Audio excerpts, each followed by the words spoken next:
you've been telling the STUC that. A year ago, this was your first big gig as First Minister. Today, what they're saying is that Scotland's councils are in crisis and that they need the Scottish Government to act.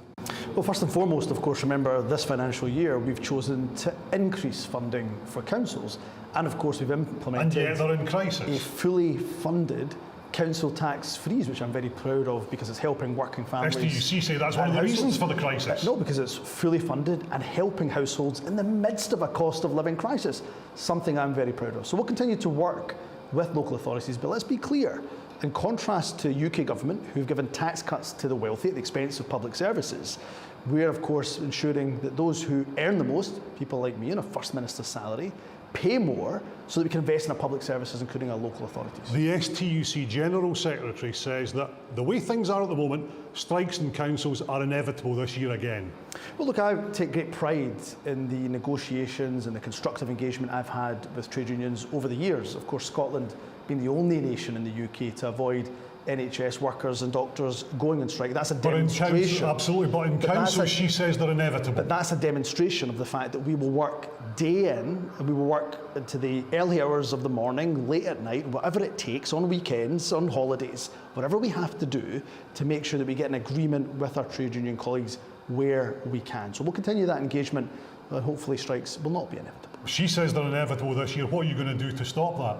Well, again, otherwise services and service users lose out. Well, again, let's remember, of course, these discussions are between local authorities and trade union partners. Now, we'll always engage with our local authority colleagues, as we did last year, to help to avoid strike action, but also to ensure that there was a fair pay settlement for our local authorities. But they're struggling to provide the services. Glasgow Council's threatening the loss of 450 teachers over the next 3 years. That's completely against the policy that you're funding the councils to support. Well, again, our commitment, of course, from a Scottish Government perspective, is to ensure that we protect teacher numbers. So we're having those conversations, be it with Glasgow or indeed in the city that we're in, Dundee City Council, and every single local authority. If they cut those if they cut the teacher numbers, will you cut their budgets? Well, remember, they're going to have to apply for a grant in relation to those to that funding, and that grant will come with conditions. Those conditions are protecting teacher numbers. Let me go back to the central point here, though. We have chosen to provide an increase of funding to our local authority colleagues, and that is in stark contrast to UK government that's cutting public services. And at this time of crisis, there's still a potential for a Commonwealth Games bid. Can you afford that? Well, first and foremost, of course, those are discussions that are happening between the Commonwealth So would you support Federation. Yes, I think the Commonwealth Games coming to Scotland would be a fantastic event. But, of course, we have to understand what would be the financial implications because budgets are constrained. Would there be any government money? Again, I'm not going to go into the details of the negotiation between the Commonwealth Games Federation and, of course, our own Commonwealth Games Federation here. But what I would say is that, of course, we're very mindful of the finances. And so, therefore, any games that potentially comes to Scotland, our proposal is a slimmed-down proposal and, therefore, one that would not overburden the public purse. On your hate crime legislation, your message to the STUC was keep calm and carry on. But when will we see the promised hate crime legislation for women, tackling misogyny? Well, this is a really good point. Of course, it was women's groups like Scottish Women's Aid, Rape Crisis Scotland and Gender Scotland who said that actually the characteristic of sex should not be in the hate crime bill. Instead, there should be a standalone misogyny bill. Our aim, of course, now having consulted on the detail of that, is to bring that bill forward post the summer recess. So we'll get that this year? Yes, indeed, the introduction of that bill. And you said in your speech to the STUC, vote for what you believe in at the general election. Are you concerned that the Greens, ALBA, other independent splinter groups standing against your candidates could cost the SNP seats at the general election? Look, I'm confident of winning the general election. Why? Because, look, everybody knows the Tories are on their way out. Good riddance to them. They've done damage to people and households up and down this country. This election gives us an opportunity, if you believe in independence, to advance the cause of independence by voting for the biggest independence party by quite some distance, the SNP.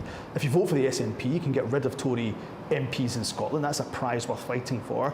But also, you can get a progressive voice that will always stand up for But other Scotland. independence parties are available at the general election. Some of those seats, some of those marginal seats could just be 200 or 300 votes in it. That could cost you a seat. I think it's a really good point that you make. For the Green you worried parties, about it? for the Green Party, Are you worried about it? well, look, I'm not worried about it, overly worried about it, because I believe that the SNP is understood by all those independent supporters as being the largest vehicle to drive forward independence. But you make a very good point here. A lot of these seats may well come down to the fine margins. And with the greatest of respect to my colleagues who are in government, like the Greens, we are opposing political parties, different political parties, although we cooperate in government. They, of course, will not win a single Westminster seat in the Westminster election here in Scotland. So we've got to make sure we don't split that independence vote. Do you think that because you've got all these splits in the independence movement, or just come under your leadership, is that because your leadership just isn't managing to hold the Yes coalition together? I think the Green Party existed before my leadership. Absolutely. And Alba existed before my leadership even as they've well. splintered. But the fact is that if they're all I don't think I'm responsible for Alba. But if they're all standing against the 100%. SNP, then you're not managing to hold any kind of Yes coalition together. Well, look, it's always been the case, whether it's been in council elections, Scottish parliamentary elections, Westminster elections, the Greens have stood candidates. So we are different political parties. We've never had an agreement, informal or otherwise, or formal agreement not to stand candidates in elections. We're different political parties. I've got every confidence that for those that believe in independence, want to advance the cause of independence, that they'll vote for the SNP, because it's pretty simple, it's hard. If the SNP is winning, then the cause of independence is winning. You seem more confident than the polls would suggest you should be. Well, I'm confident actually, because we've, of course, not just come through some significant challenges, which you've put to me over the course of the year, we're also a party that in the last, I think it was STV Ipsos Mori poll, in fact, showed that we're trusted on a whole range of issues. There's been a lot of polls since then that show the you're not even in the lead for a Westminster election anymore. And in a number of polls, we are in the lead, but I don't take polls for granted. I'm not like Labour, who are putting up the bunting, who are popping the champagne corks based on a few polls. I'm the one who believes that you've got to work hard, you've got to put in the graft, you've got to knock every single door in order to make sure that you win every election, any election. So that's what I'll be doing. First Minister, thanks for joining us in Scotland tonight. Thank you.